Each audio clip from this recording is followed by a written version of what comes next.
darkness smiles again. Come to talk with you again. Because a vision softly creeping left its I was sleeping. How you doing, buddy? And the vision that was planted. I'm hurting. I'm hurting. I'm not hurting just for myself, though. I am hurting on a multitude of levels here. Welcome back to another episode of the Distinguished DeGents podcast. I would say fun-filled, but unfortunately, due to some current events, that is no longer the case. I am the guy on the left. My name is Steve. That's all I will be referred to as until further notice. Joining me, as always, is my co-host, the guy on the right, a.k.a. Mr. Correct all the time at the end of the year. It is one and only Jason Money Mansmann. Money Mansmann, I normally would give you the start to the show, but I have a press conference release I would like to write. By all means, buddy. Okay, so on December 19th at approximately 2300 hours Eastern Standard Time, a terroristic attack was made on Broncos country that occurred by what can only be attributed as negligent and terroristic refereeing. These crimes are now believed to have been conducted by one Clay Martin and his crime syndicate. These attacks, to include a soft-ass, pathetic roughing the passer call on a crucial third down stop, and an entirely missed pass interference call on Marvin Mims that would have given the Broncos an advantage to at least drive down and tie the game or take a lead, was not only egregiously missed, but dare I say, criminal in nature. These terrorists, known as the NFL refs, it is my duty to not only apologize to Broncos country, to the Distinguished DeGents nation, and the nation of the United States as a whole, for being not only so confident that I knew what I was talking about and being on the right side in the whole game for the Denver Broncos. What can only be so clearly identified as a crime-riddled organization ran by Roger Queef Goodell that is obviously a puppet for NFL Vegas executives. That was an embarrassing show of refereeing. I now dare say the Denver Broncos season is over. We will most likely lose out and not make the playoffs. Roger Goodell, you are an embarrassment to this league. You are an embarrassment to this country. However, not as much as Aaron Rodgers. To Justin Beach Boy Bitch Herbert, I hope you go fuck yourself. May you lose the rest of the year as well. This incinerator goes to Thursday Night Football. Fuck that game. Really think you were on the right side? I was, okay, honest to God, I was up until, literally up until that last drive with the Chargers touchdown, I thought it was the right side. That last drive, Denver's defense could not get off the field. You know, I got to throw the banner up. Look, you might as well keep talking about this game. Yeah, Chargers, look, wrong side, definitely on the first half. Third quarter, I would even say Broncos were still the right side. I was still feeling okay, but you could just see the momentum switching. You could just see the fucking flags going against Denver every fucking time. Chargers, PI on Marvin Mims, big fucking miss. They don't call that. They don't call anything for Denver, but they call everything against them. Garrett Bowles holds. Well, once again, he made an appearance. I mean, that was just really, I mean, as a fan, I'm going to say pathetic. That the amount of calls against Denver versus for them, egregious. That was egregious. Now, the last drive with the Chargers when they ran the ball down the field, I have no excuse for that. Denver's defense couldn't get off the field. Clearly they had to have been tired. And LA, credit for them taking advantage of it.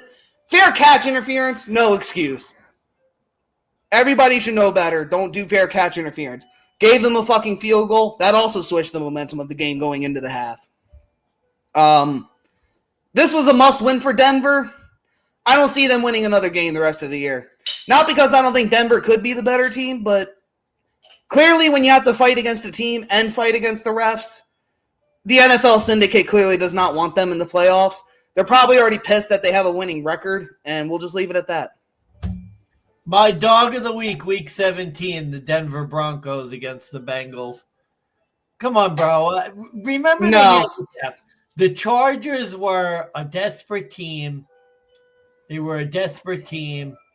They needed to storm back in the second half to get a win. Like, I called the handicap. I was dead right. I should have made money on this game. I didn't trust myself. Made stupid picks. I would say if you want to fade the Chargers next week based on that logic, what you say makes 100% sense. In terms of what Denver had to go through, no. I mean, say, the one thing that would concern me about Denver, Bo Nix has looked like a rookie the past 2 weeks.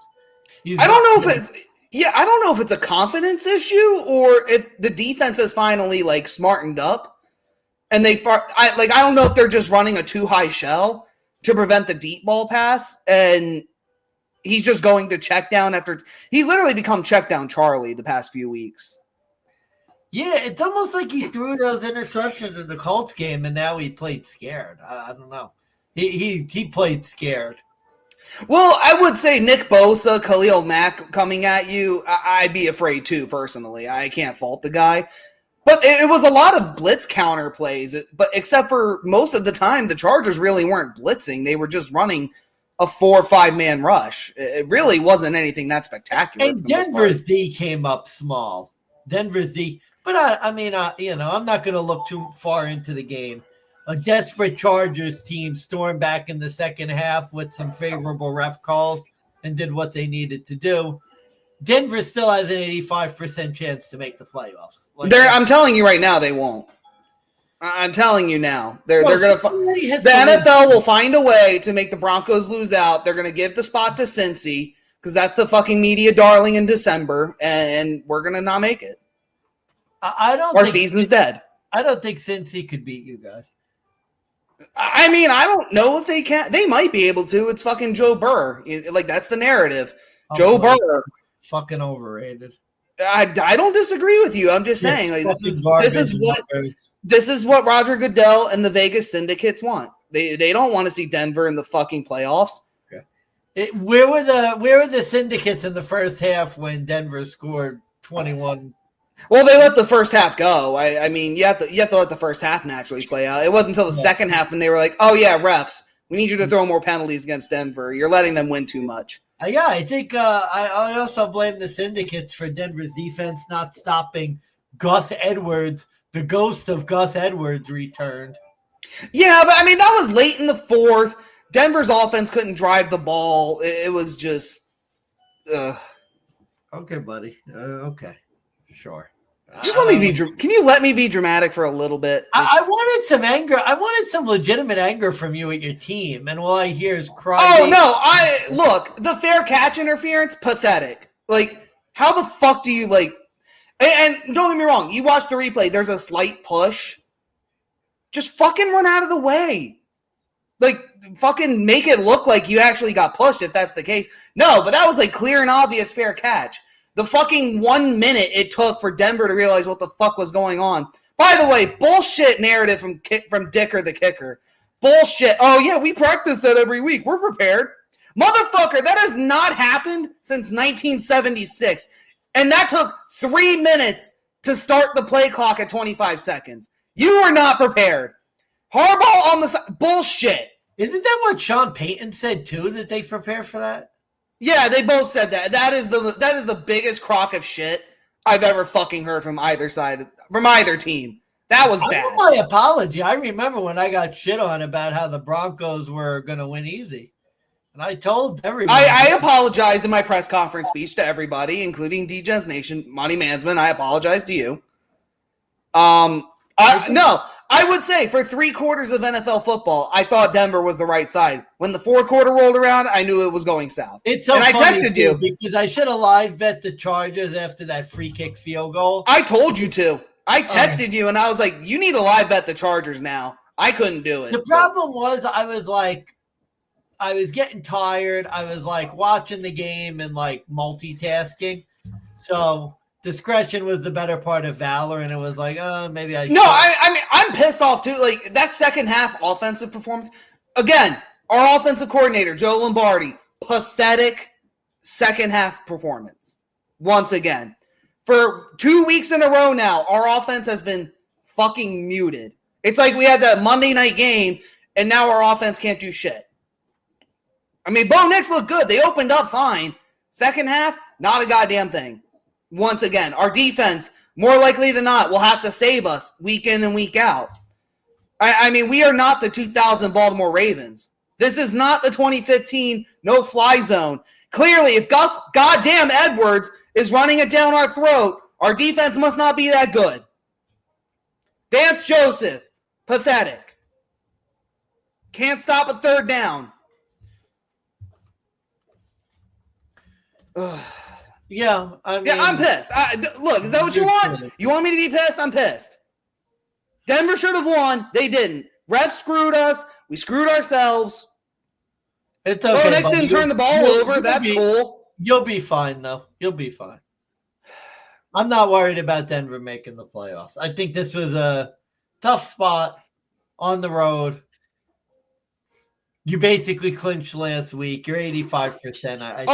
Look at this, Mansmann. Here's what happened. 5 for 13 on third down. Great offense, Joe. Great fucking job. What did I say in the handicap? Broncos were better on third down. Evidently, I was fucking wrong. I'm sorry. We still suck. I heard that Justin Herbert under. He looked fantastic. Like, I thought we were going to get the gimpy Herbert, and he was like... Oh, no, he seemed fine. He had his probably best game of the year. Yeah, I mean... Well, I don't know what more you could add. Honest to God, you look at both quarterbacks. I mean, Herbert even threw the interception. They were literally at the beginning of the game where like, oh, yeah, Herbert has not thrown an interception in like multiple weeks. And I was like, oh, yeah, Denver will pick him off. Sure as shit. Terrible interception, too. Terrible. Oh, it was a horrible one. Right into the end zone. Denver picks it. And I'm like, great. There's 2 units right there. I'm like, this is going in the right direction. I'm looking good. And then all of a sudden, every other bet gone, drained. I think the only other one I hit was Devon Vele for over receiving yards. That was it. Did he even get that? Did he get that? Well, what did I bet it? I forget. Did he get it? I don't even know if he... Oh, maybe not. Was it Devon? Oh, no, Marvin Mims, it was yards. I don't know why I said Vele. Yeah, Marvin Mims yards. That was easy. Yeah, that one I hit. But literally other than that, every bet, gone. I mean, literally, look at the fucking penalty comparison in this game. Two penalties only in the first half for the Chargers.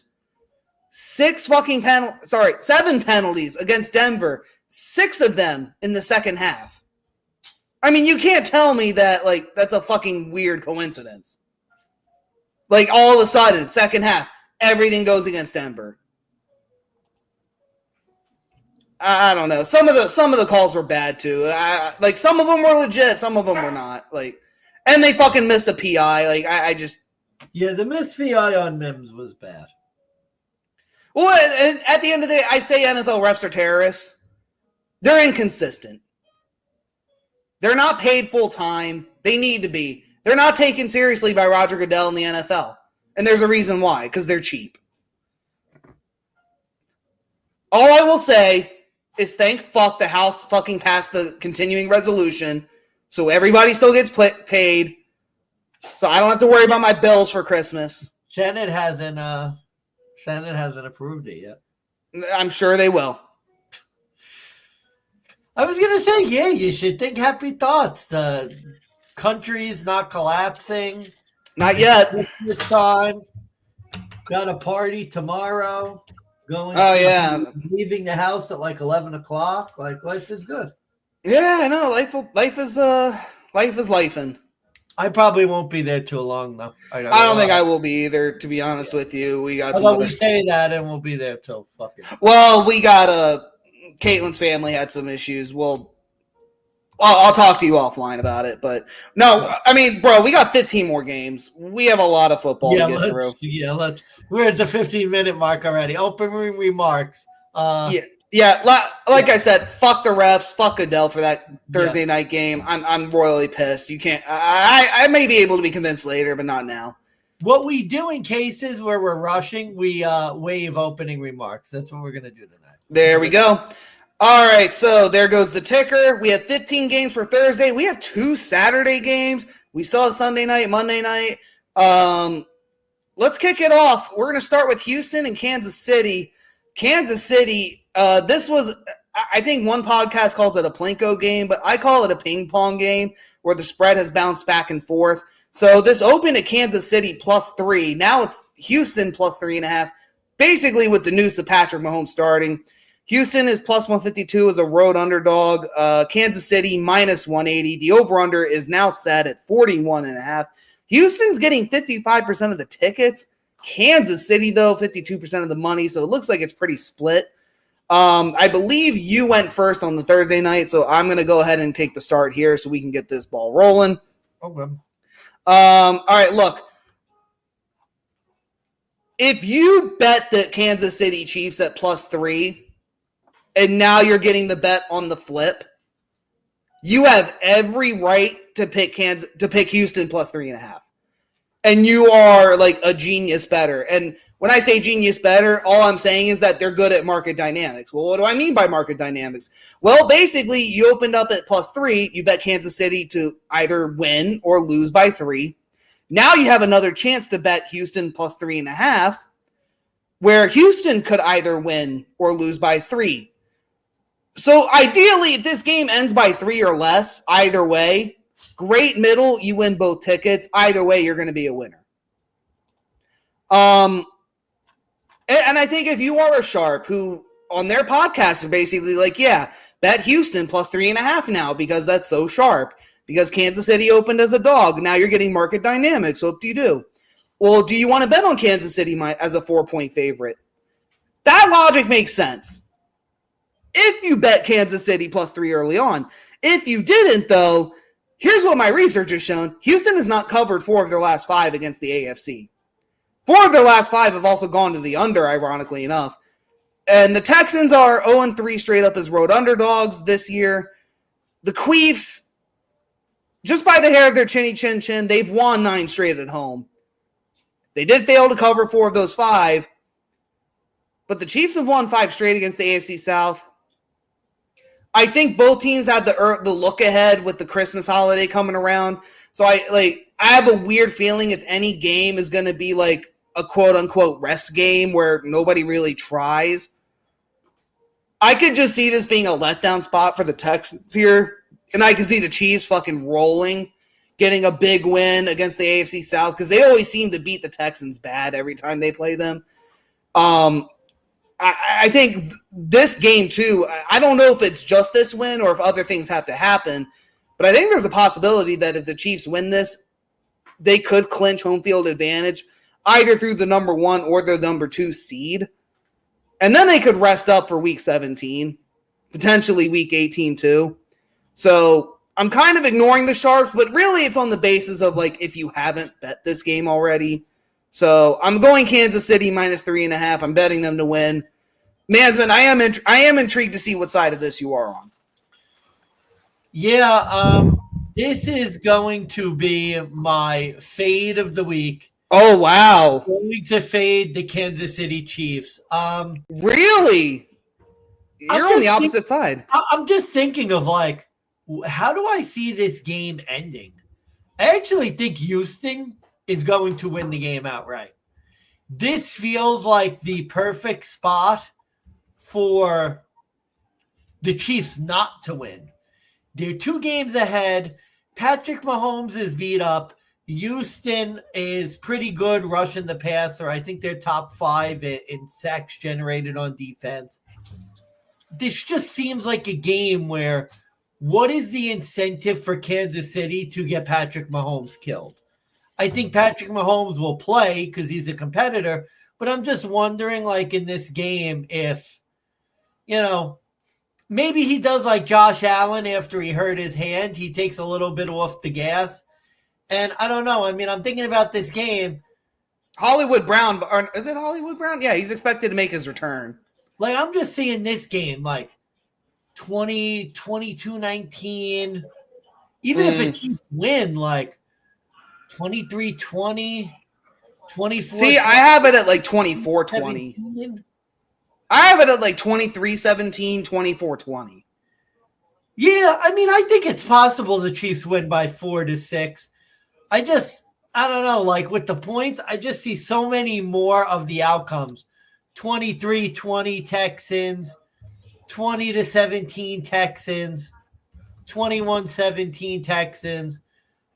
And I see the Chiefs winning a lot of games by 3-2. It's going to be a 36-degree game out in Arrowhead. I wish, don't get me wrong, I wish the Texans were better. I'm not, it just, to me, it's so weird because, like, they were, the Chiefs are like 3-point underdogs. The ghost of Patrick Mahomes, who was supposed to be week to week, is going to play. And now they're 3.5. Like, I get 3 in the hook without having to do anything. Yeah, I'm going with the Texans here. Like I said, I can't blame you for it. I just think that, like, if you had bet the Chiefs earlier, it's a way smarter bet. I think if you're doing it now, trappy. I'll admit, could be trappy. That I guess that without saying it, that's where I'm going at. Where do you make the over-under at 41.5 right now? Because, I mean, I said 24-20, 23-17. I mean, those are key numbers there, but, like, God, I'm pushing towards the under only because I think this is one of those games where, like, both teams are really just looking ahead to Christmas. Oh, remember, too, that was the part of the handicap that I missed. I'm pretty sure the Chiefs played 3 games in 11 days. So do the Texans, I think. This is the game, too. I think the Ravens are the other one, actually. It's the Houston Texans, the Chiefs, the Steelers, and the Ravens. They do a fucking, like, round robin situation within the next 6 days, and then they have to play again, like, the next Sunday. I think this is the game that the Chiefs take a rest. See, and I think it's going to be next week. I think they clinch this one. Patty Mahomes shows, and then 17, it's like, okay, we have the 2. We might get the 1. Or if they don't still have the 1, like what I could see happening is, like, if they win and some craziness happens and they lock the 1, 17 and 18, they'll rest. They do play at Steelers, at Broncos last 2. So this is their last home game of the I don't know, man. Yeah, it might be a big showing. This just feels like a really bad spot. I don't know. I'm pushing towards the over at 41.5, but I think that 40 is a key number in this one. Yeah, that's close, right? I think you're going, it's going to be, my guess is if I had to pick 23-20 Texans. Okay, so we're going over. All right, and that was Money Mansmann's fade of the week. Next up, we got the Pittsburgh Steelers traveling to Baltimore Saturday, 4:30. The Pittsburgh Steelers, I did not give the correct number, and I do apologize. This just updated in front of me while we were live. The Steelers are now a 7-point road underdog against the Baltimore Ravens. Ravens are minus 330 on the money line, plus 265 for the Steelers. Over-under is 44.5 now. Pittsburgh's getting 58% of the tickets. Baltimore, though, is getting 56% of the money. So it looks like a pros Joes type of matchup. Yeah. Mansmann, correct me if I'm wrong, because I have it queued. This was your best bet, right?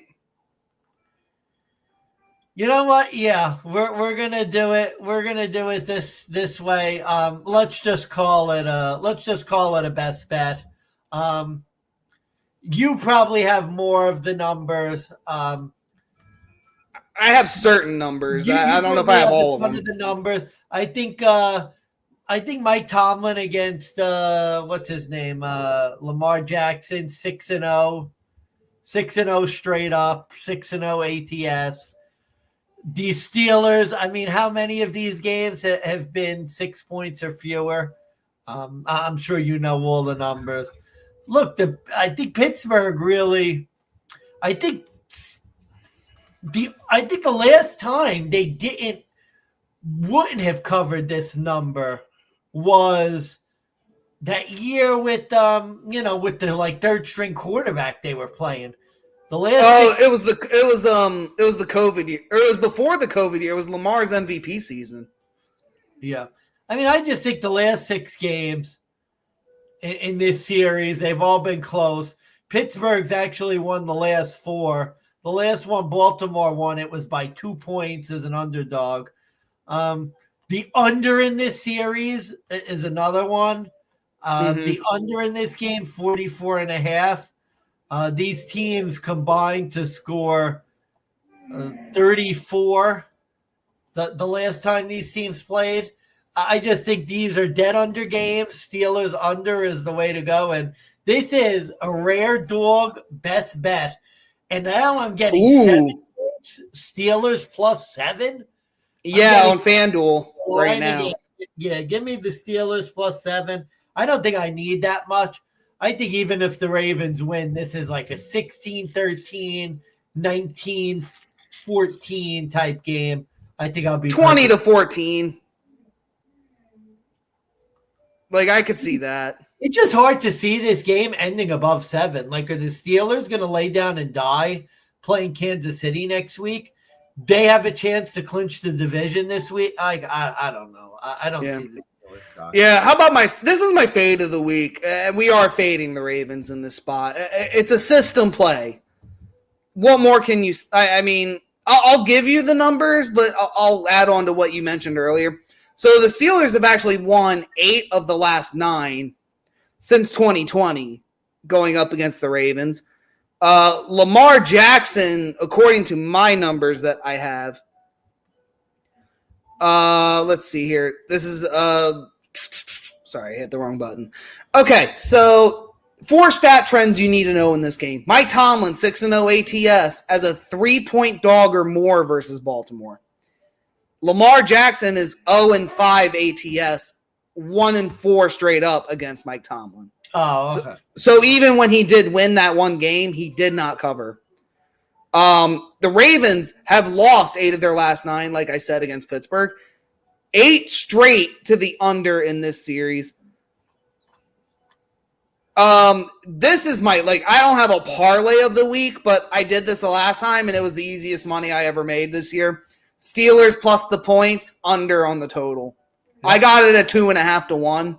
You might get it at plus 230, plus 220, depending on your book. But unfortunately, I didn't get the 45.5 earlier in the week. That was a miss on my part. But if you did, then you might be in good hands. I don't think the 44.5 will make much of a difference, but I mean, we'll see. We're looking at it. It needs to be 24-21. I don't know the way these teams play, and especially Lamar Jackson hasn't been great 1 o'clock this year.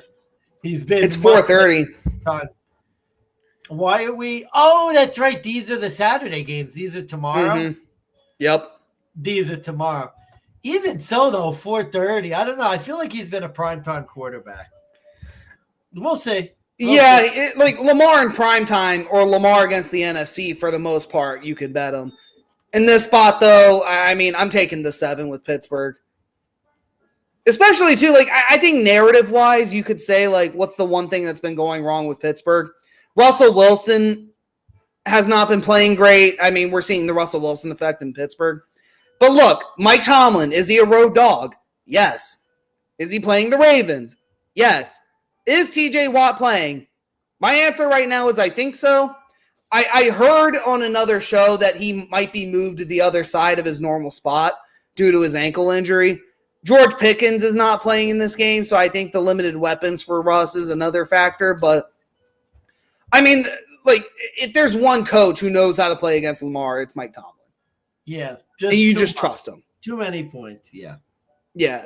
I mean, what was it? I forget what was the number the first time they played. And the Ravens lost. And now I think you're getting more points this time around. Yeah, I don't know. I'm staying away from Baltimore this week. Next 2 weeks, we'll see. All right.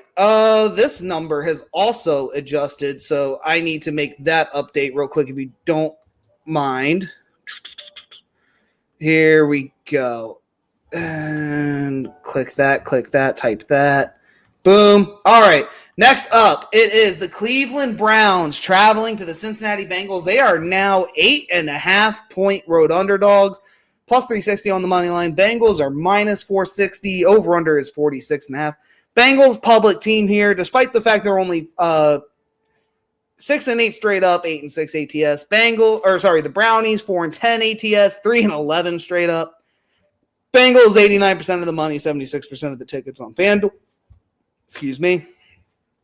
Yeah, Money Mansmann, here's my handicap. You ready for this? Yep. Do you want to be a clown? Do you want to bet on Dorian Thompson-Robinson? Either you're an idiot or there's something you know that I don't. Because the last time I gave that handicap, the Browns played the Steelers and then they beat them outright, and I made it a mortgage bet. Yeah, look.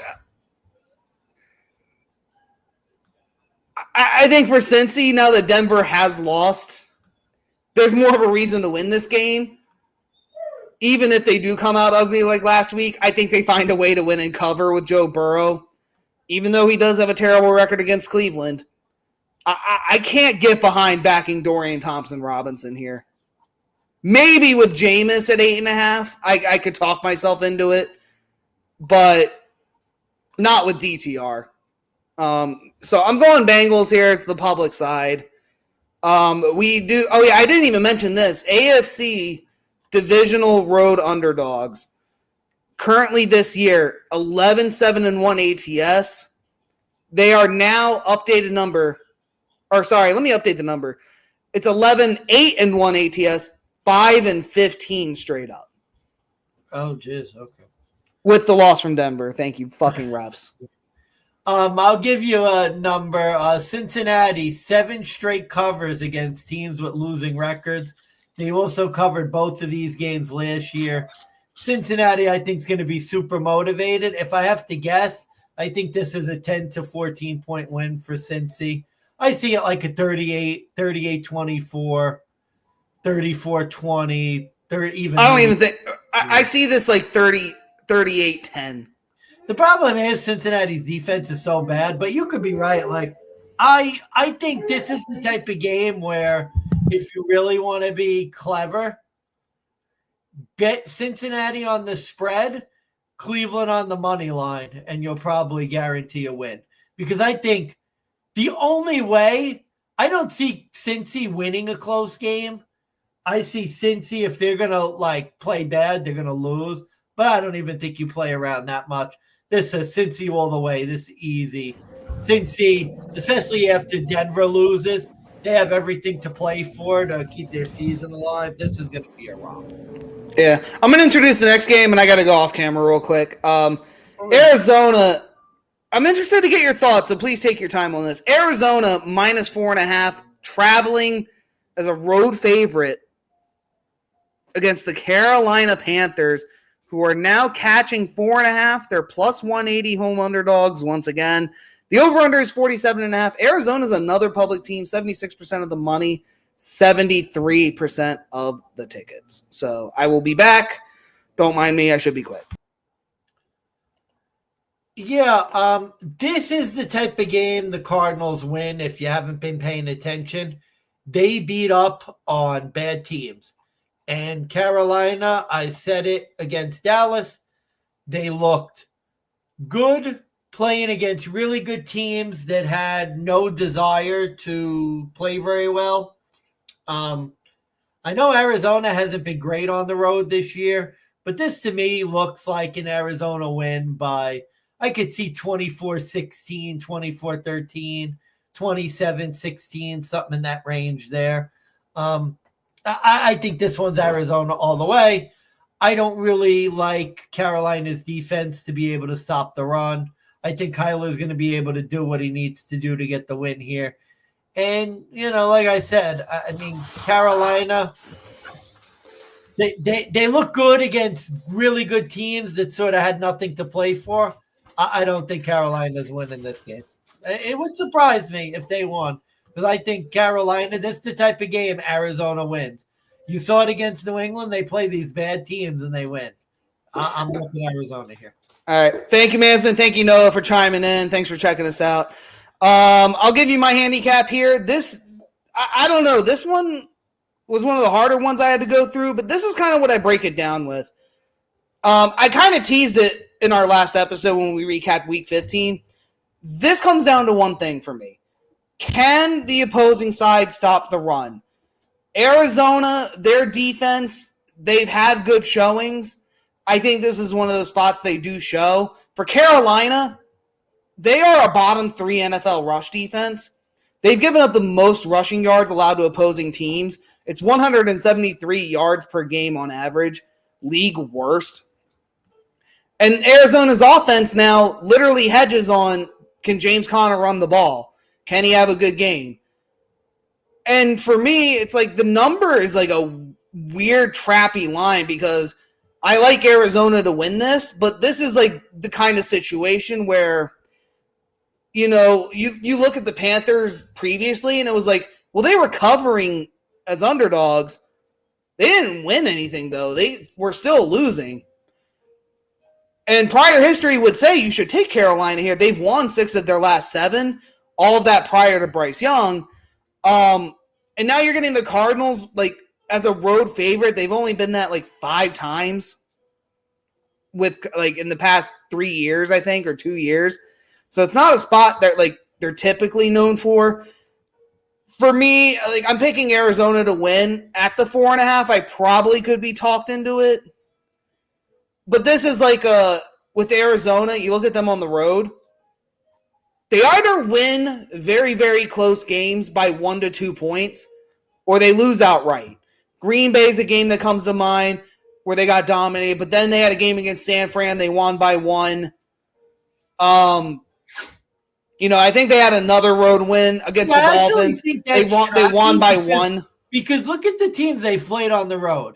At Minnesota, at Seattle, at Miami, at Green Bay, at San Fran, at Buffalo. That's a damn hard road schedule. Yeah, not the easiest. And let me give you some comps, too, to further support. Comps to the Carolina Panthers. 30-17 against New England. 31-6 against the Jets. 29-9 against Chicago. Those teams are like the teams most comparable. The other games they've played and lost, like, and trust me, I hate Arizona as much as anyone. You would tell anyone who would listen how much I hate Arizona. They've had a really tough schedule. Like, they have played, and let me do a quick tally. Guaranteed, I'm leaving Seattle out. 1, 2, 3, 4, 5, probably 6, 7, at least 7 playoff teams.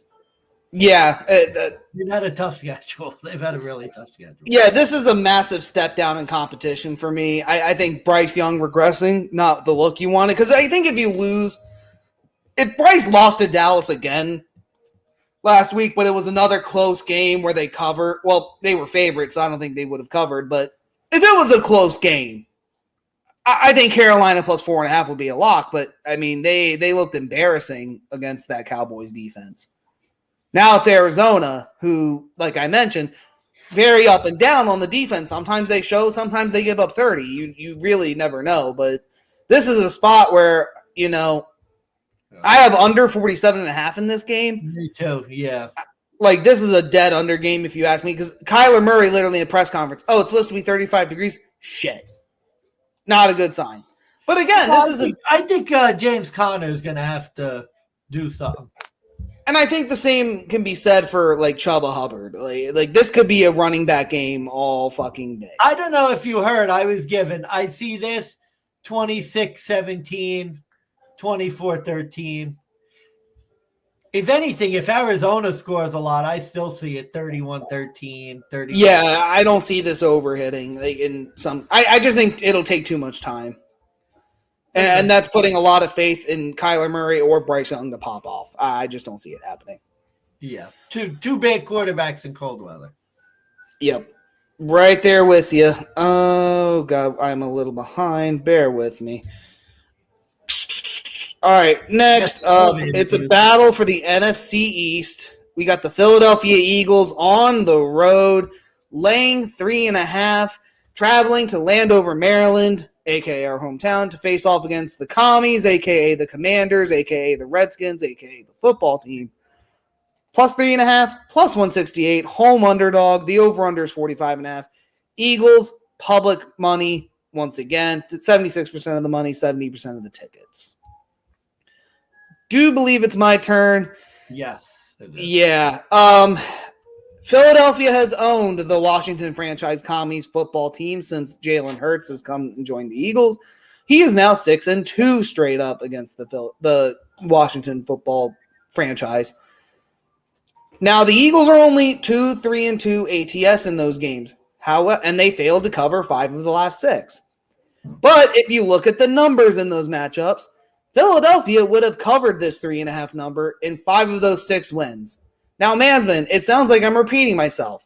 That's because I am. I am actually looking at my Week 11 handicap the last time I played this game. Yeah. That number was 3.5. We're on to Week 16. Washington's home. They haven't looked great. They didn't cover 7.5. Feels like the adjustment's about right, considering how Washington's downgraded. Sure. This is a spot the Eagles clinch the division if they win. Must win if they want to keep going for top position in the NFC race. I think in order to beat the Commies, they have to cover in this spot. I don't see this. If this game's going to be close, I think the Commanders pull it off. The Eagles have won and covered 6 of their last 7 road games too. And NFC division road favorites, 9-7 ATS, 13-3 straight up.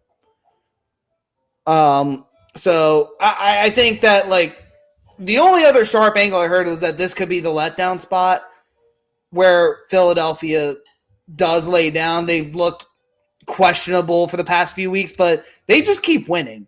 That's the thing. They keep winning. Washington almost lost if it wasn't for the fact that they went up against a right side sweep against New Orleans. They almost lost. It's weird because I heard that was the look-ahead game for Washington, but Washington hasn't played well in weeks.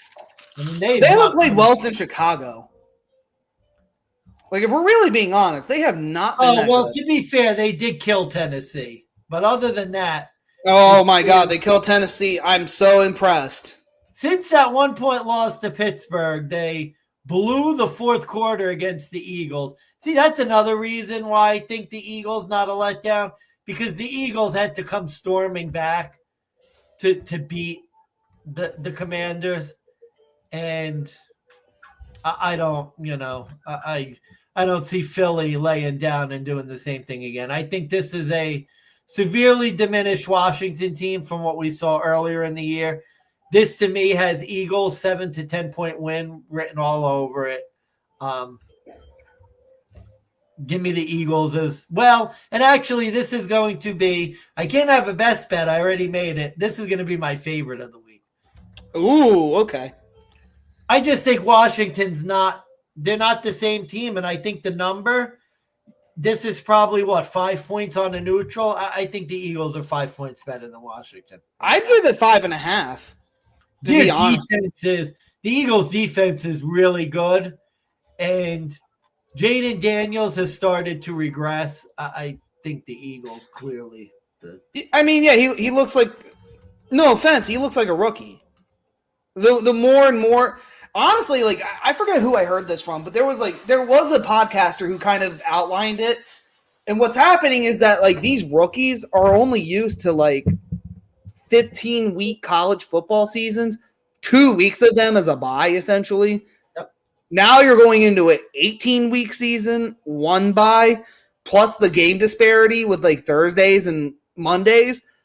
And I think that just later in the season, they're fizzling out because they're just getting exhausted. And now teams have had film on them. They're starting to adjust. That's the key. The league adjusts. The league always adjusts. Yep. So, yeah, I got Eagles here in this spot. What do you make of this over-under 45.5? Because I had this as an over game, despite the fact the Eagles' defense has been showing up lately. A lot. And the last time these two teams played, it was a dead under game until it kind of got out of hand with Philly when they took over in the fourth. I lean to the over here. I don't know. I lean to the over because I think both teams are going to – I don't think Washington's going to be completely shut out. Like I said, 27-20, 26-20, maybe a 30-20 game. I don't know. I see Washington being in like the 20-17 range. So I don't know. I think I'd probably have to look to the over because I think it's more likely to not be over. Even though the dead under team, I think this might be the week it breaks. Yeah, I'm right there with you. I think this breaks. Yeah, Philly is a dead under team. And really it's that defense, but I just think that even if this is a neck and neck game, if you're looking at a 14-14, you're already at 28. To get to 45.5, that's another 17. So that's only 2 touchdowns and a field goal. I could see that happening going into the third and fourth. Yeah, and I don't know how they're going to stop Saquon. No, they still have. Nobody has figured that out. Pittsburgh did okay. Gotcha. All right. Next up, the shit game of the week. Giants, Atlanta. Yep. I don't even know where to begin. Atlanta's laying 8.5. Who's the Giants quarterback? It's Drew Lock. He's coming back. Oh, geez. Okay. It's good. Giants catching 8.5. They're plus 370 on the money line. Falcons are minus 480. Over unders 43.5. I think we're going to have to break out doubles for Drew again. Although I remember the last time I did that, I didn't know my own name. All right. I knew my own name by the first quarter. Well, I already gave a fade of the week. If I had to give out another, and I'm going to take incinerator now for it because I can just see this going badly. Give me the Giants plus 8.5 on the road up against Atlanta. Okay. Why? First of all, I know there's more interesting games to bet on, so please don't bet on this game. Don't waste the money. Don't give Vegas this action. I watched NFL Primetime for Week 15. The Falcons game against the Raiders was the last game that they played. It had a total airtime of 2 minutes and 46 seconds of highlights. In a 1-hour show, they managed under 3 minutes of highlights. And I'm emphasizing highlights because that was a shit performance on both teams. And now this Falcons ownership is making the most boneheaded, bona fide, dumbass move, going to a left-handed rookie quarterback in what is a must-win game for Week 16 on the NFL schedule. And now Vegas is asking me to lay 8.5 on a rookie debut. Las Vegas, sportsbooks, get the fuck out of here if you think I am dumb enough to do that. Now the Giants have lost. Now they've lost 9 of their. They've lost 9 straight. They haven't covered an 8 of those 9. I understand auto fading the Giants. I don't blame you. The Falcons have beaten the Giants in 4 of their last 5 matchups. But the Falcons could not cover 6 against the Raiders in Vegas. Now they're going home. This game opened at 10.5. It is now 8.5. This new quarterback they drafted wasn't good enough to start. He couldn't beat out Kirk Cousins. It's now Week 16. They're not eliminated. It's a must-win game.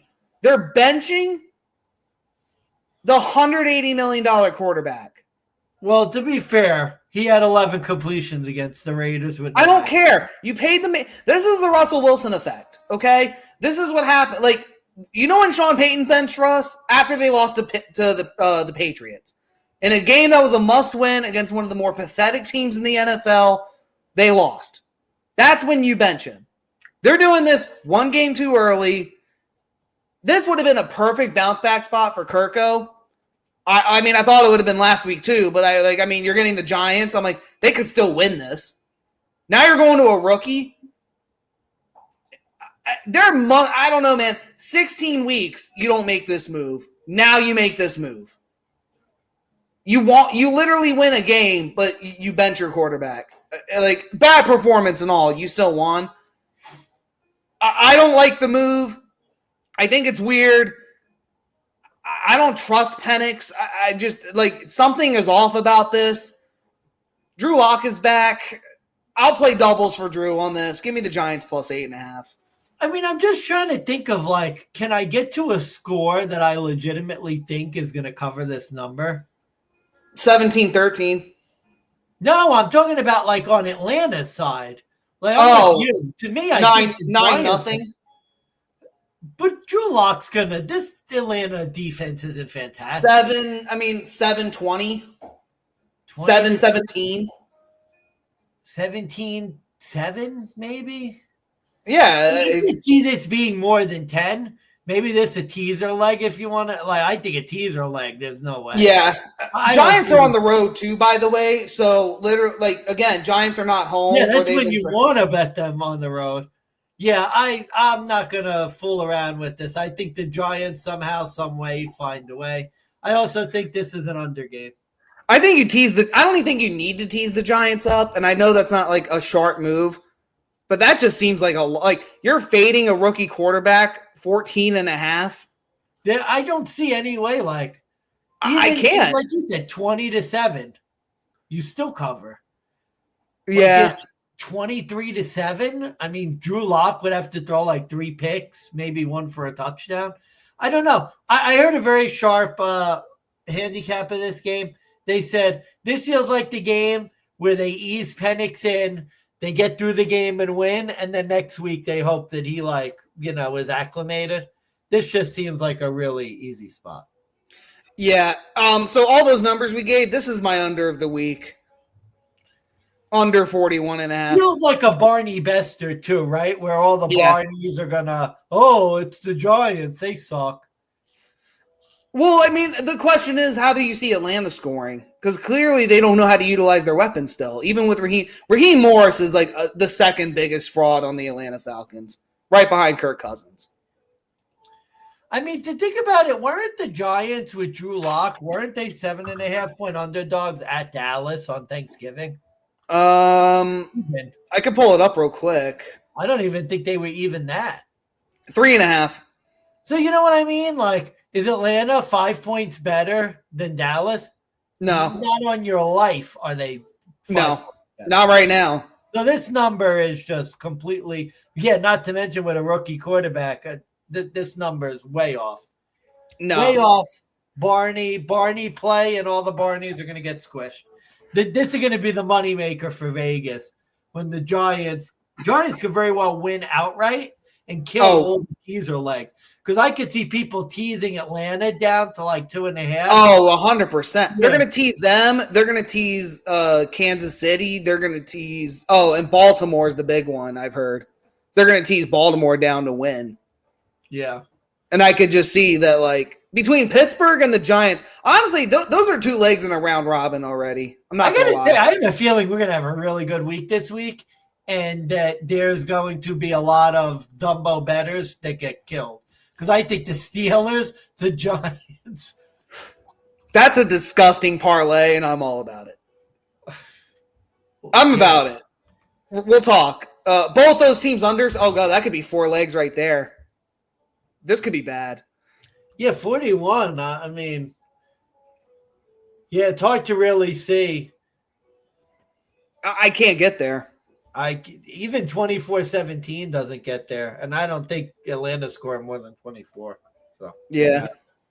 All right, next up, Tennessee, Indy. Indy's laying 3.5 at home, minus 198 on the money line, plus 166 for Tennessee.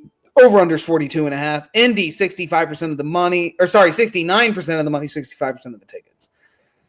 Mansmann, help. I can't get to a side. Where are you going on this one? Oh, that's interesting. Underdogs covered the spread 9 straight games in AFC against teams in the AFC South playing each other. The Dogs 9 straight. That's crazy. Anyway, Indy's won the last 3 in this matchup. Here's what I'm going to say. This is definitely going to be a money line play.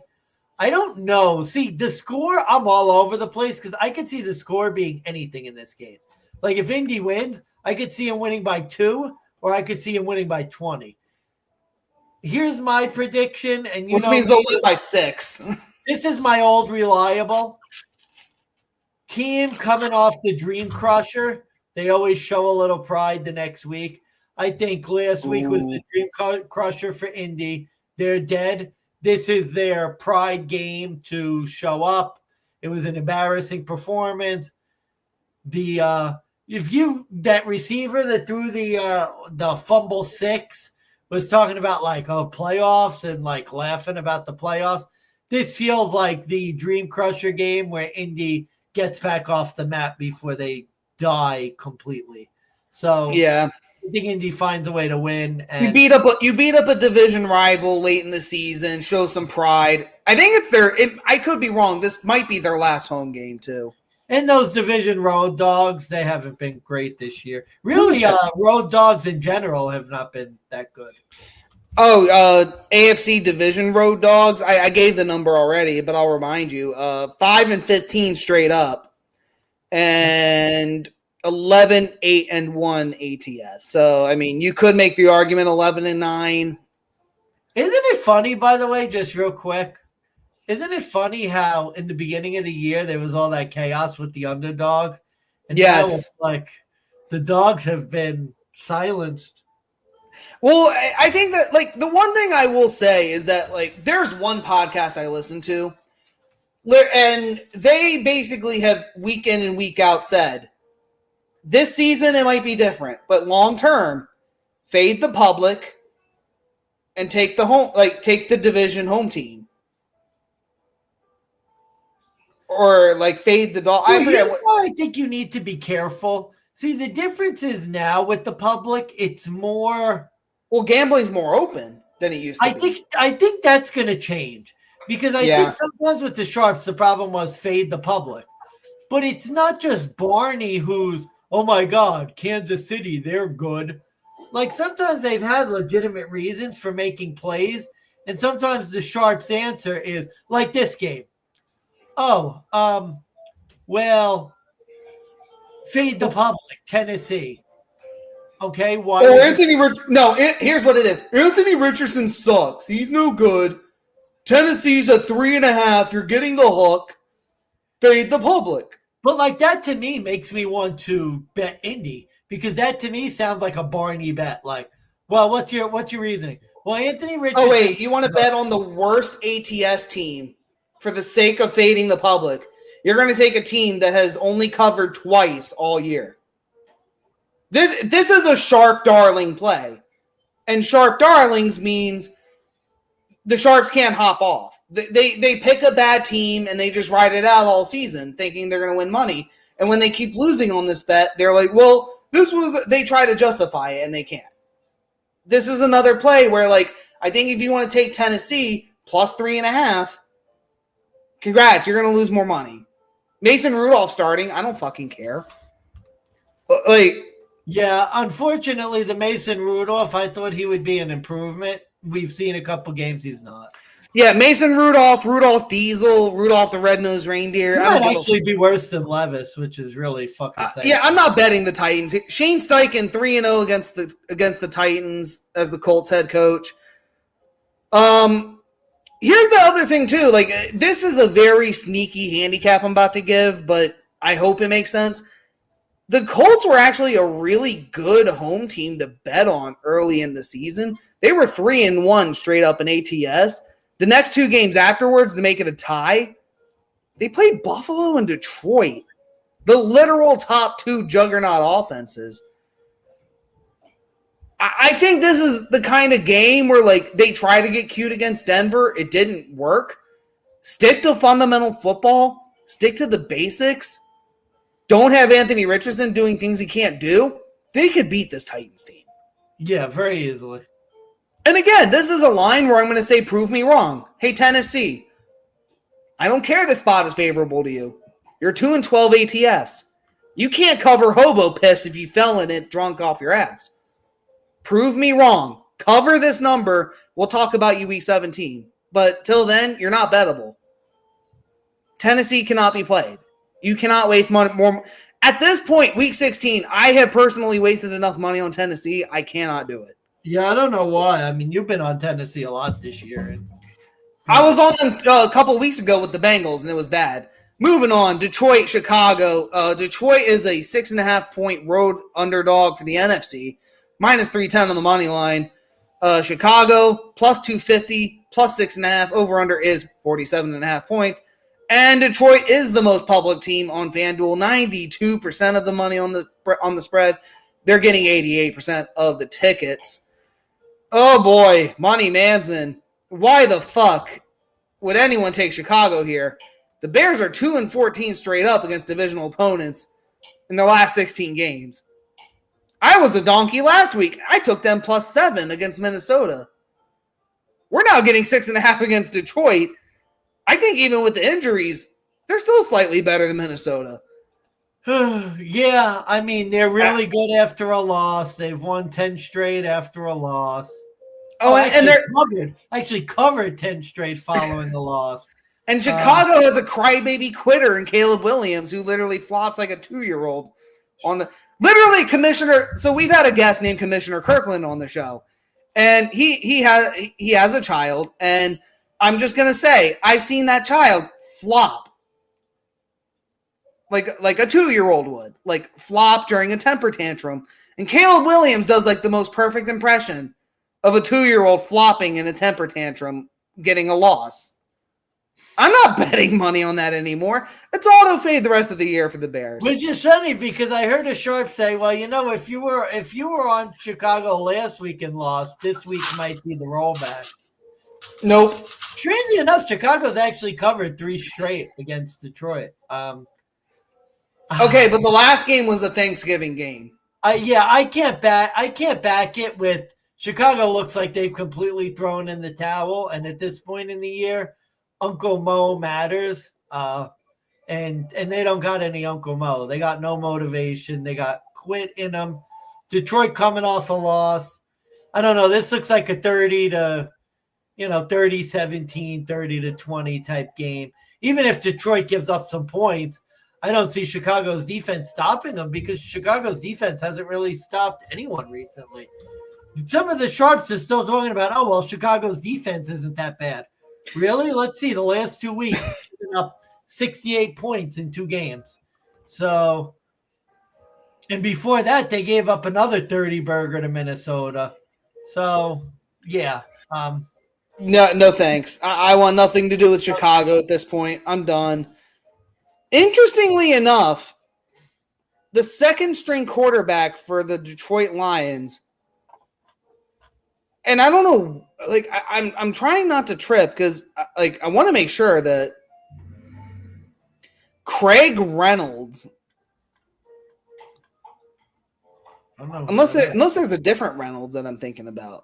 Maybe that's the case. Yeah, third season.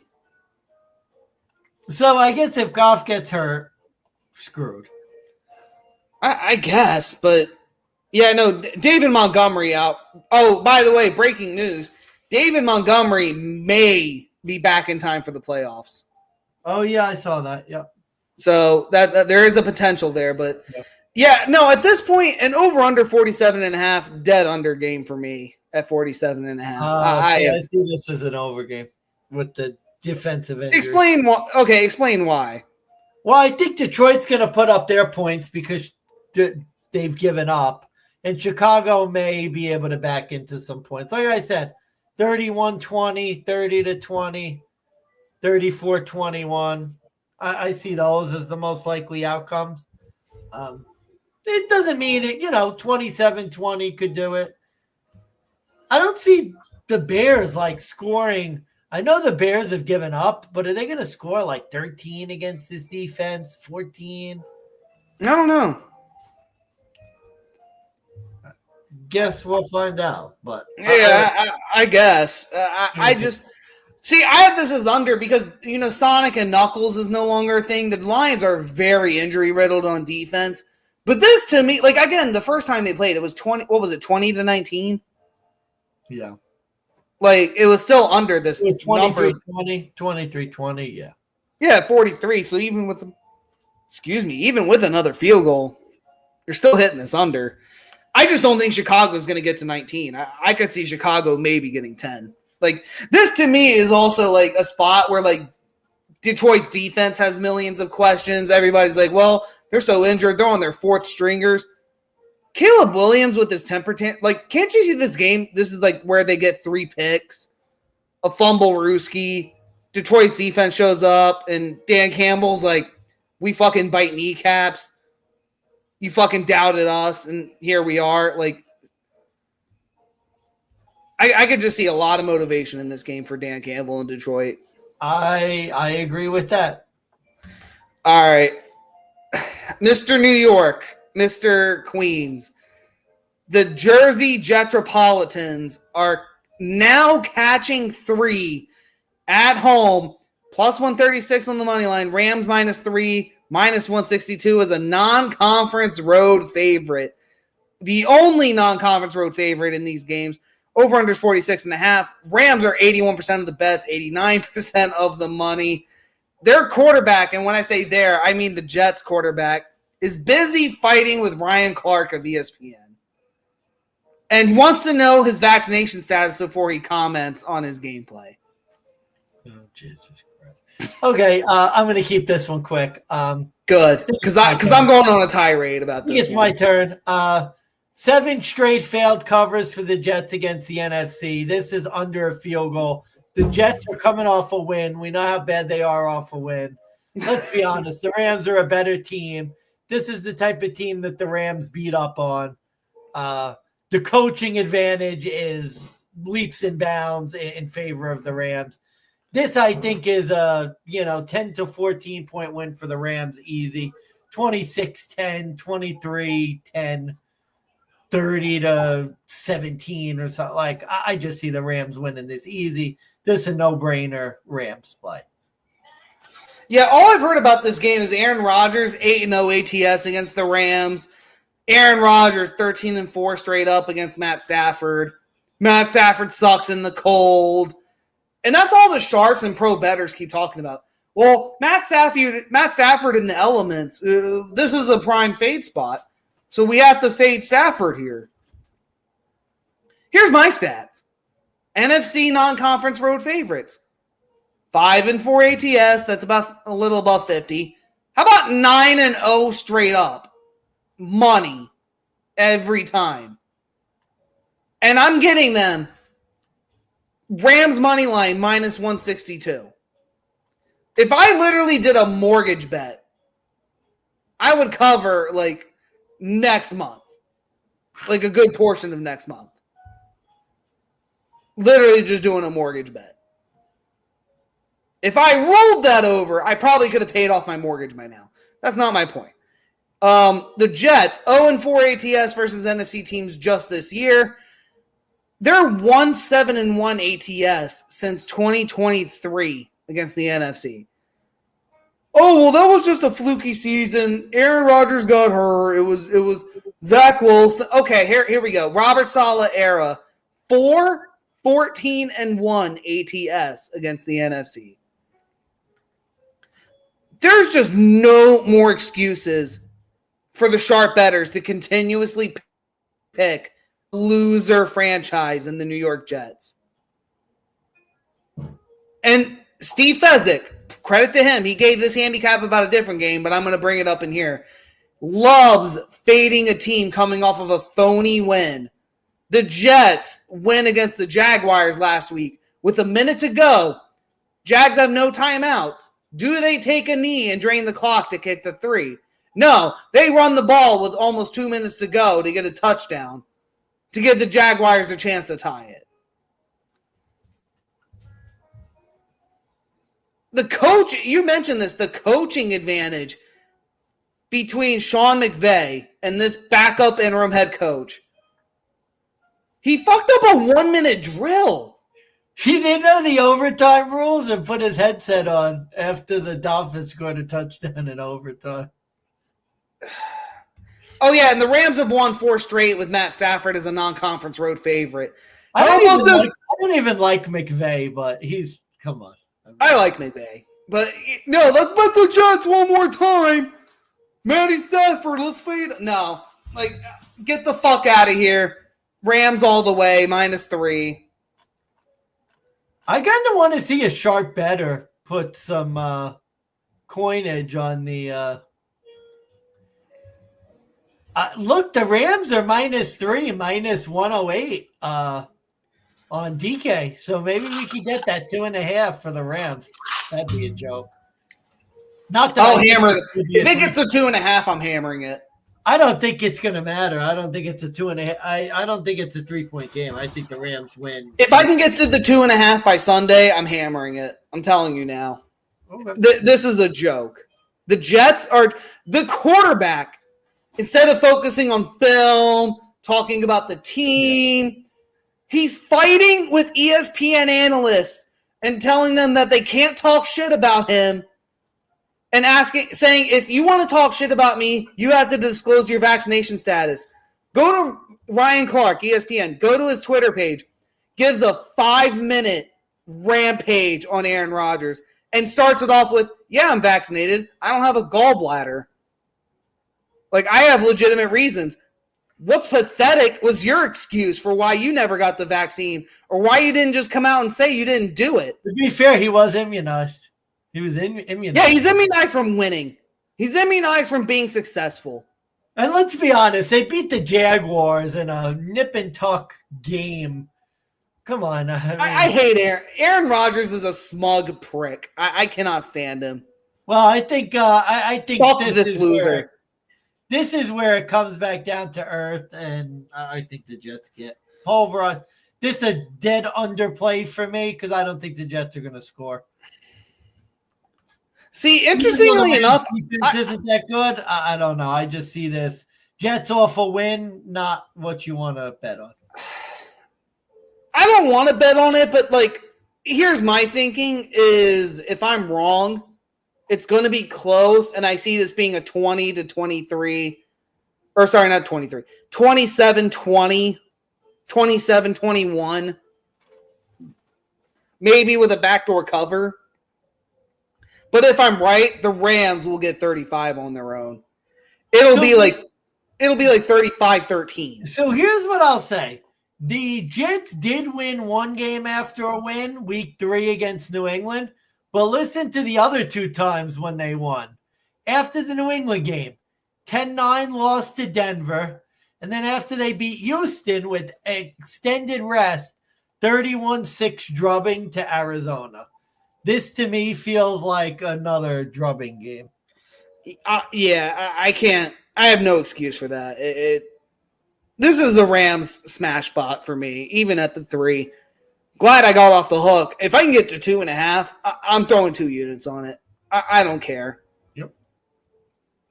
All right. I thought I updated this number. Did I? I did update it. Okay. Minnesota, -3. Traveling on the road, coming off the Monday Night Football win, -154 on the money line. They're going to Seattle, and it looks like Geno Smith will be starting again at quarterback, +130 on the money line for Seattle, +3, over under 42.5. Minnesota, big public team, 80% of the money, 81% of the bets.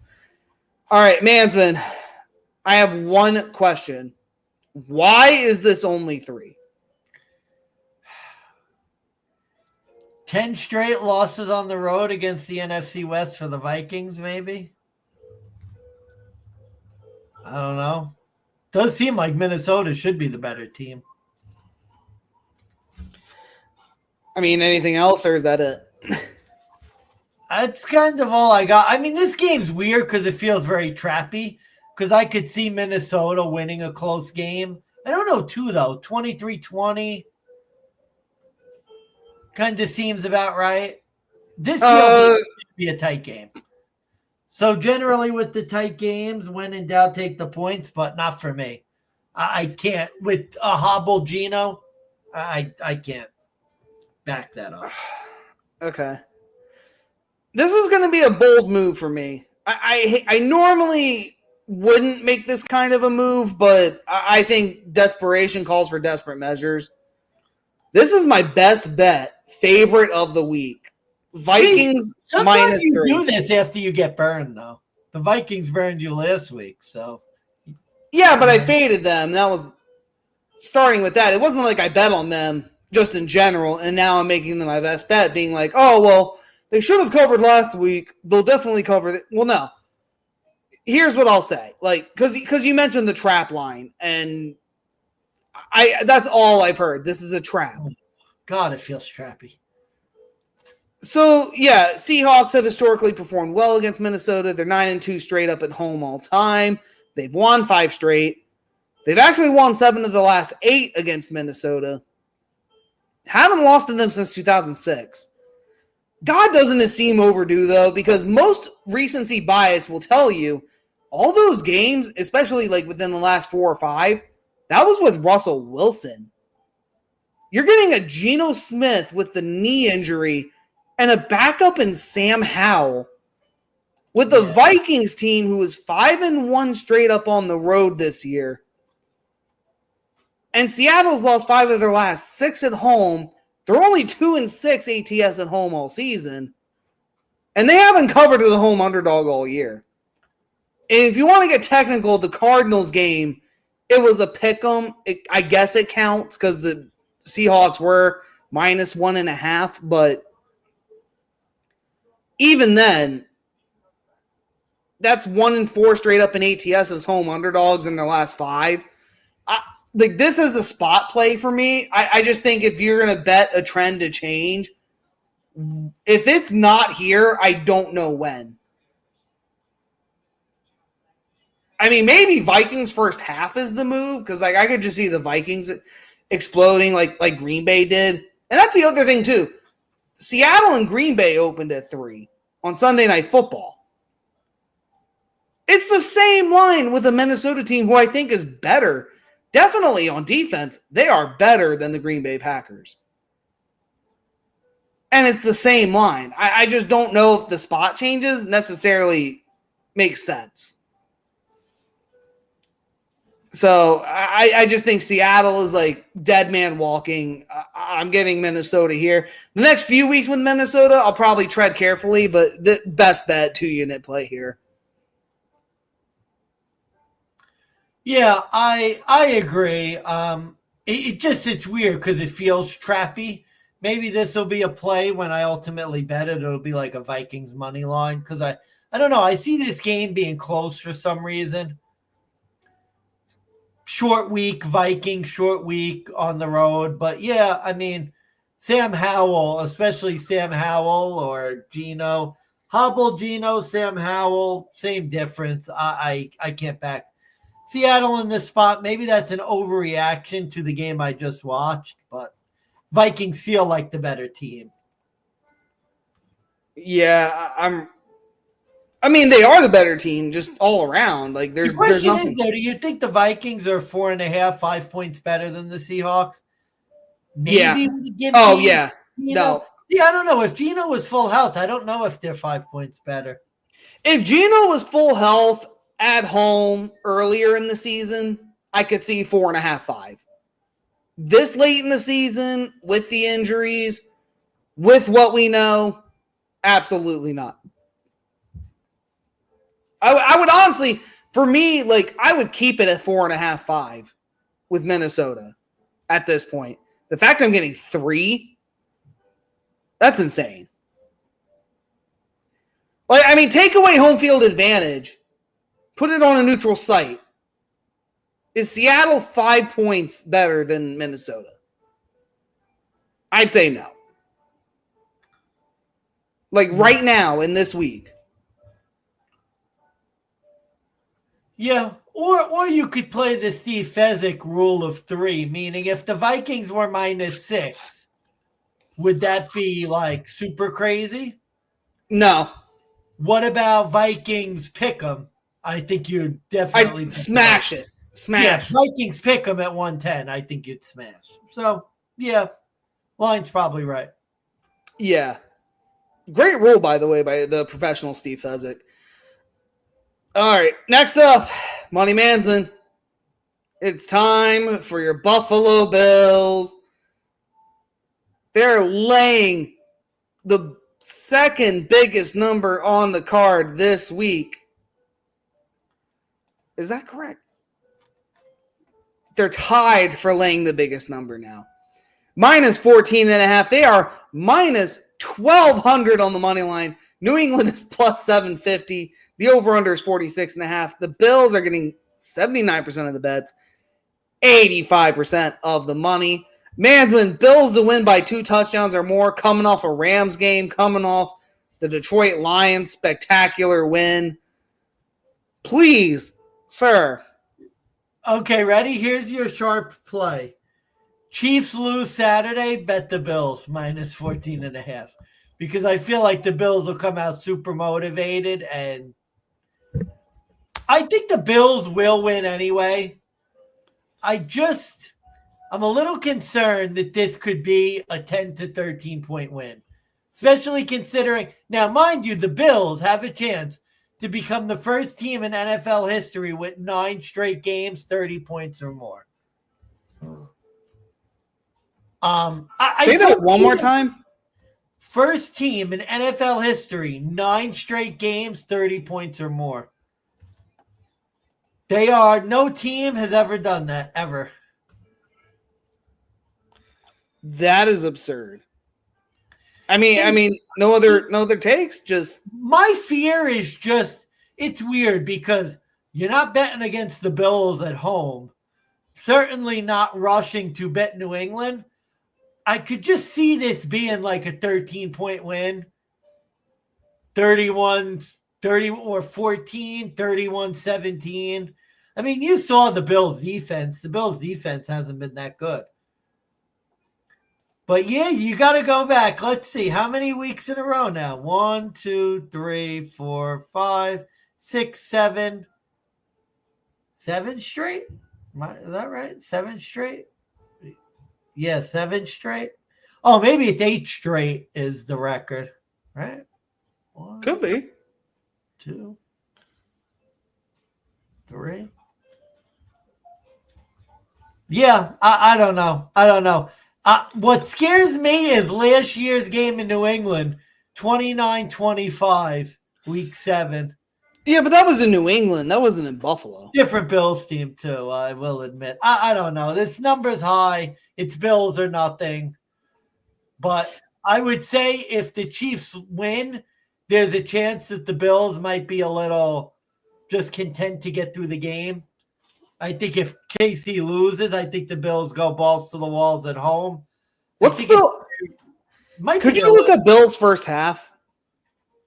Yeah, let's see what the Billies first half is. All right, here we go. Here's my handicap. It's a totals handicap, which means this is going to be my over of the week, over 46.5 points. Oh, that's too low. Yeah. The over has hit in 5 of the last 6 matchups between these two teams. This Bills offense in Superman mode with Josh Allen coming off getting engaged. Also, though, the Bills defense. They were literally giving up everything and anything to Matty Stafford and Jared Goff. And I think Drake May is like a junior version of them. It is a step down, but they do run an offense better with the Patriots, with Drake May when he's under center. Since beating the Bears, the Patriots defense has also just been as bad as the Bills. They've given up 25 or more to opposing teams in 4 straight weeks. They actually give up an average of 24.5 on average this whole year. And again, motivation-wise, you brought it up. Like, Chiefs lose, if Bills win, that's extra motivation to just romp this fucking New England Patriots team. But I think the bigger motivation that you didn't mention, Josh Allen, I think this is the game he could secure as MVP. Like, this could be the lock, especially if the Ravens lose. Josh Allen goes Superman, 4 touchdowns, 2 of them for rushing. He'll just secure the MVP. Well, think of it this way, too. I think this may be the Bills' last home game. Maybe. It is. No, I think they play the Jets at home, I think, and then New England on the road. I think they get the Jets one more time. They get the Patriots twice, so that's to end the season. I just see this as I think it's the Jets next week at home, and then I just see this as this might be the last game the Bills actually play because Kansas City wins. It's pretty much like by week 6, by next week, because I think the Chiefs play again like in prime time. By next week, the Bills might basically have the 2 seed secure. So they could basically have a couple weeks to kind of take it easy. This feels like the last hurrah for the Bills. I'm not playing it. I would say I think if you're going to play it, this would probably be your tease leg because I see. No, not at this high. I don't know, though, because do you see the Bills like winning this game by less than like 8 points? I don't know. No, if it's less than 8, they're losing. I just think it's like 10-13 or 10-14. I think the hook could get you in this one. The 14.5 hook could. I just don't think like this to me is like a Bills defense that I'll admit they've been giving up a lot of points, and that's the concern. But I could just also see this being the Bills spot where Josh Allen gets 40, they let the Patriots get 10, and the Bills defense gets like 3 interceptions, 2 fumble recoveries, 6 sacks. Like, they just fuck up this Patriots team. Oh, by the way, the first half number you were looking for, 8.5 for the Bills. Well, time to go bet 2 units on that. It's crazy because what I would be looking at even more, Bills have been a good second half team all year. They're -6.5 second half. Oh my! Wait, what? -6.5 second half for the Bills. Oh my God! Maybe they think that the Bills are going to be up big, and maybe the second half will be Mitch Trubisky time. Guess it just depends. Yeah, but they don't bring in Mitch Trubisky until they're up like 40 or down 25. Like. That's true. It could be up 40. I don't know. It's a weird game. Well, it's 14 on DraftKings, so I don't have to worry about the hook. All right, where are the halves? I may parlay the 2 halves just to see, because that is. I mean, I'm just plus 278. Okay. No, what I like is Bills team total 13.5. Over under 13.5 second half for the Bills. That's it. Seems really low. Seems really fucking low. Especially, like you said, against the New England defense, where I'll pull up the stats real quick. Team total bans. Listen to this. Bills to get 31-40 plus 175. Oh, Jesus. I'll tell you, that's tempting. I guess the question is, do they get like a 45 burger? I mean, you could bet that too. Yeah, this is. Let me see the where are my defensive stats here? I'm gonna look at the defensive rankings here real quick. Bills team total in the first half is only 16.5. Bills Patriots team total defense 28th in sacks allowed, so they get no pressure. This is not good. The Patriots offense is actually they can't throw the ball. And the Bills have basically been getting scorched in the secondary. I mean, am I really about to do this? God, the Bills defense has played so bad the last 2 weeks. They're like a bottom half defense now.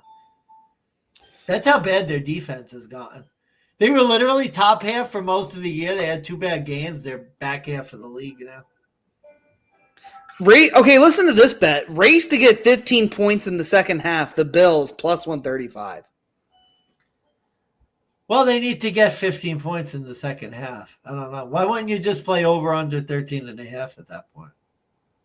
What's the what was the odds for the second half? Minus 122. Oh, because for another 2 points you get plus money. Right. So for one more field goal, essentially. Okay, well, you do you, buddy. Maybe this is a Patriots under. Maybe this is the Bills defense get right game against a shit team. Could be. Could very well be. Well, anyway. All right, we talked to him and MVP Josh. Time to get to more exciting stuff.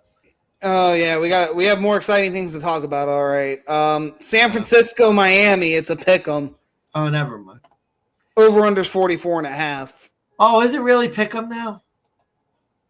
Miami is slightly favored. Oh, okay. Yeah, I mean, yeah, it's San Francisco plus 1.5. I mean, it's a pick'em, in my eyes, at least. Okay, who you got in this one? I guess Miami. I guess. I mean, I'm not 100% confident, but my thinking is this: NFC non-conference road dogs, which is where the Niners are now. They're 10-11 straight up. But San Francisco, 1-5 ATS on the road. Miami, I think, has won 3 of their last 4 at home versus the NFC. And, I mean, just looking at the two teams, I mean, it's a buy low spot for both of them. Because the Niners lost that ugly Thursday night, so they're getting the extra rest. It was a rain game, so they really didn't get to do much. The Dolphins, they lost because of turnovers. And the Niners defense, I guess, is better than the Texans, but they haven't been playing like it. I don't know. Like, I just think the Niners are a trap spot here. Dolphins are at home. We know the Dolphins are better. They're much better at home. I just, when in doubt, take the point. So I'm going with Miami here, but I also didn't like the reads that Brock Purdy had in that Thursday night football game against the Rams. Like, I watched the Prime Vision thing, and it was like he couldn't read the blitz. He made the wrong read on every throw, missed wide open guys, and that was in a rain game. Miami might get more pressure. Here's what I'll say. In these games, sometimes these pick'em games, you got to find the X factor. Meaning the one thing that's going to basically turn the game around. Isaac Guerrero out. San Francisco is now on their 8th-string running back. In a game like this, and I know some of the numbers, Shanahan does very well against his disciples. But in a game like this, Miami being at home and with San Fran on their 8th-string running back, I think I'd probably have to lean Miami here. So, yeah, I'm going to go with Miami as well. Yeah, non-conference road underdogs all year, 17-32 straight up. Now, the NFC teams have done better, 19-11, but as road dogs, it's only, like I said, 10-11. It's like you're looking at it. You're literally looking at less than a coin toss. So, like I said, with that, at a pick 'em, I'm going to pick Miami. I wouldn't play the over-under here because I feel like this is an over-under that's going to fall like right around 44. This feels like 24-20. I got under in this game exactly for what you said. 26-18, something weird like that. Like this feels like a game that's going to fall within like the 44 to 45 points. Yeah, I'm right there with you. I just think, especially too, San Francisco's their offense has not been clicking either. Neither is Miami's, truth be told. But Miami being at home, I think they get the advantage. I think they will perform slightly better than average. I think the Niners on the road, I just don't see them getting more than 17. Yeah, with their 5th string running back coming off that Thursday night loss, like San Fran's got to be close to throwing in the. Yeah, they're damn near there. All right, shit game for the 4 o'clock window. Jacksonville Raiders. Raiders are home favorite. -1.5. Why are they your home favorite? I'll tell you why. I don't know. It doesn't make sense. -120 on the money line for the Raiders. Jags are +102. Over-unders 40.5. Desmond Ridder, I believe, is still starting for the Raiders, unless I'm wrong, but Jags are getting 67% of the bets. O'Connell might be back in. Looks like O'Connell might be back in. Oh, by the way, on DK, the Jags are +2.5 now. In a game that could very well end 17-16. I mean, do you want to bet on Aiden O'Connell? It's your turn to go, but I guess, even if it's Aiden O'Connell, do you really want to bet on him? Yeah, Raiders O'Connell, good to go. For the first time all year, no, I don't. Here's my thinking, right? I'm treating this like a preseason game. In preseason games, what do? We pick the quarterback who's better. No offense, Mac Jones has been playing better. Not saying he's good, but he's actually played competent football. The Raiders have not done that. No. So when in doubt, take the points, and I'm getting the quarterback who's playing better in what feels like a preseason game. And especially, if you could get this 2.5. You know what? You talked me into it. 19-17, missed extra point. Yeah, you know what? You talked me into it. I wasn't going to bet it, but you convinced me. If you really feel bad, especially at 2.5, that's the perfect long teaser. I'm going to throw it in a teaser too, but oh yeah, I'd long tease it. I think 2.5. Maybe you want to take a little extra juice, maybe get it up to 3. I mean, I know that's not really a sharp thing to do, but yeah, you know what? That's exactly. You know what? That's what I'll do. Any one of these teams winning by more than a field goal. This feels like a shit game. Oh, look at this. A DK, Miami, +1 now. So that'll go in my teaser leg. And then what did we say our third leg was going to be? I guess we said the Giants, but that wasn't there. We said Buffalo could be, but you said no. Well, I just don't think teasing it down. The Giants, I think, were the tease. Giants. Tease it up to – oh, boy. Tease it up to 14.5. Yeah, I love that. That's the play. That is going to be the play this week.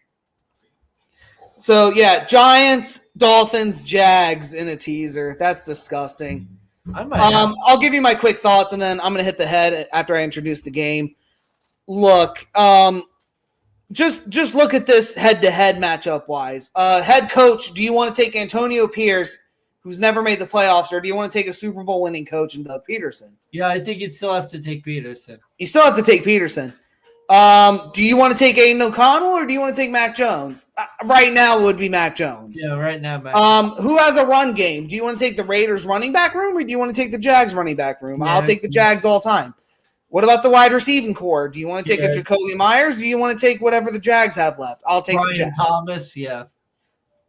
Do you see where I'm getting at? Even with defenses aside, I just think one's a clearly better built shit team. The other is just a shit team. And I think the Raiders want to tank for Shedeur. Whereas the Jags, when they get the second pick, Travis Hunter is going to be – I can't wait for those draft odds to come out because I'm betting betting Travis Hunter as a Jet. That is a Jacksonville Jaguars pick if I've ever seen it. That is he was born to be a Jag. I'm introducing Sunday night, and I'm going to step away. I'll let you go. Tampa Bay -3.5 Sunday Night Football. They are traveling to Dallas. Dallas is a home underdog once again, +166. Over-unders 48.5. Money Mansmann, go. Tampa's been playing really good football. This game, I think this is at least a 7-point victory for Tampa. 27-17, 27-20, 27-21, even if you really want to get cute. I just see Tampa Bay putting a hurting on Dallas. Dallas beat up on a bad Carolina Panthers team. The Bucks are better. Their offense has been clicking. They're clearly power rated as the better team. Tampa's on a hell of a stretch, and no offense, I don't see Dallas being able to stop this Tampa Bay offense. And you look Baker Mayfield on the road against the NFC. I think Big Bucks will give the numbers when he gets back. That has been a very profitable bet as well. So this actually was one of those games in the running for favorite of the week. It didn't quite make it there, but I really like Tampa Bay in this spot, and I think they're going to win fairly comfortably. So hopefully Big Bucks will be back soon. I'm going to take a look. Tampa covered the spread 5 of their last 6 games. You look at their offense, 4th in passing, 4th in rushing now, 4th in scoring. This Cowboys defense on the whole has not really been up to snuff. And you look at the Bucks defense, not great, but playing a lot better than maybe they were earlier in the year. 4 straight wins for Tampa Bay. I think they're going to make it 5 Sunday night. I caught the tail end of that, but it sounds like you're on Tampa. That's right. I am too. Just looking at Dallas's recent games. Don't know if you mentioned this, so feel free to stop me if I'm going on the same tangent, but Dallas has kind of gotten away with playing a lot of shit teams. Yep. And playing a lot of them close. I mean, just going back to Thanksgiving, they played the fucking Giants. And then they fucking played, was it the Commanders?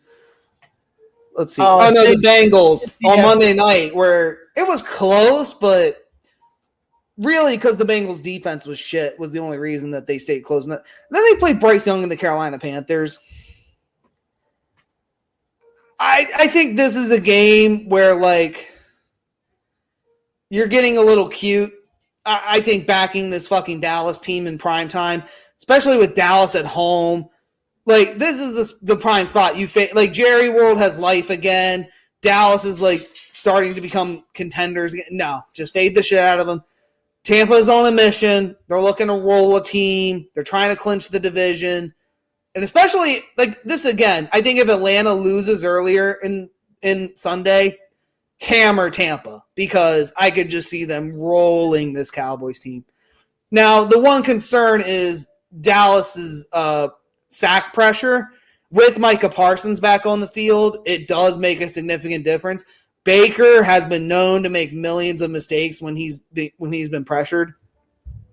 So it wouldn't be the most shocking thing in the world if the home team pulled off the upset, but no, I think you have to go with Tampa here. Make it 5 in a row. I mean, look at what he did against the Chargers with the same situation when it was Khalil Mack and Joey Bosa. Yeah. Tampa's getting hot at the right time. They're a dangerous team. 100%. Any bets on the over-under in this one at 48.5? I'm not sure about Dallas's scoring. I do think that Tampa is going to get somewhere in the 27-28 range. I kind of lean under. I don't know if Dallas is going to get there. 17, maybe 20 for Dallas. Remember, Tampa Bay's defense has been playing a little better. They have not when they were giving up like 45 points to Atlanta. It's been a while since that's happened. So, yeah, I mean, I'm going to look at the last few, but again, same situation for the Bucks, though, in my opinion. I think they've gotten away with playing a lot of inexperienced, bad teams. I mean, just looking at the last 5, they did lose at the Niners at home. They rolled the New York Giants at MetLife. They beat the Panthers in overtime. They beat the Raiders, and then they rolled the Chargers. So, could an upset be looming? To be fair, they should have beat the Chiefs if they just went for 2. Yeah, that's fair. I can't fault that logic. But, no, I got Tampa here. Laid the 3.5. Don't take the 3.5 here. Fade the Cowboys as often as humanly possible. Oh, speaking of your shit game of the week, this is the shit game of the week. Why is this game not flexed? Why is this game not flexed? This is terrible. I'll introduce it. Saints plus 14.5, plus 730 on the money line. Traveling to Lambeau Field in Green Bay on Monday Night Football. where Jordan Love minus 1150, over under 42.5. I don't know if you remember, Mansmann, but I mentioned Jordan Love is terrible in primetime. He happens to be good in one spot, and that is not Monday Night Football. It's Sunday Night Football. He's good. Well, I think he's going to get his first primetime win outside of that window. I was going to say, there's the numbers now that are going around. I heard all the sharps talking about how great LaFleur is in December. Well, I mean, think of it this way. No Alvin Kamara, no Taysom Hill, no Derek Carr, no Chris Olave, no defense. There's no chance they cover this number. Which sucks, because I really want to fade Green Bay. I really want to take the Saints plus 14. Seems so high, but I could just see I want to like 30-6, right? I may, depending on how I do for Sunday, I may throw like a pizza bet on this just to see. But I can't get there. It just seems so fucking... This is the kind of game you're going to see a pop-up from Caesar Sportsbook or DraftKings.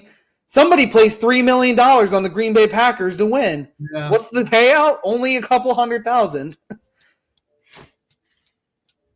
And then I'm going to sit there and be like, God, I hope he doesn't lose. Steve Fezzik bet $50,000 for like $2,000. But yeah, no, I mean, it's really there's nothing really to say about this game. I think Green Bay probably wins big. I don't see Green Bay by losing more, or by winning less than 7 at home. Monday Night Football home in the cold. At home in the cold. 7 to 10 points at the lowest. Maybe. Well, I'm trying to think. The Saints have lost pretty sure it's like 3 or 4 straight they've lost on Monday Night Football. Like they have not been good. I mean, I will say that Green Bay has not covered against the NFC South as favorites in their last 6, but that streak could end.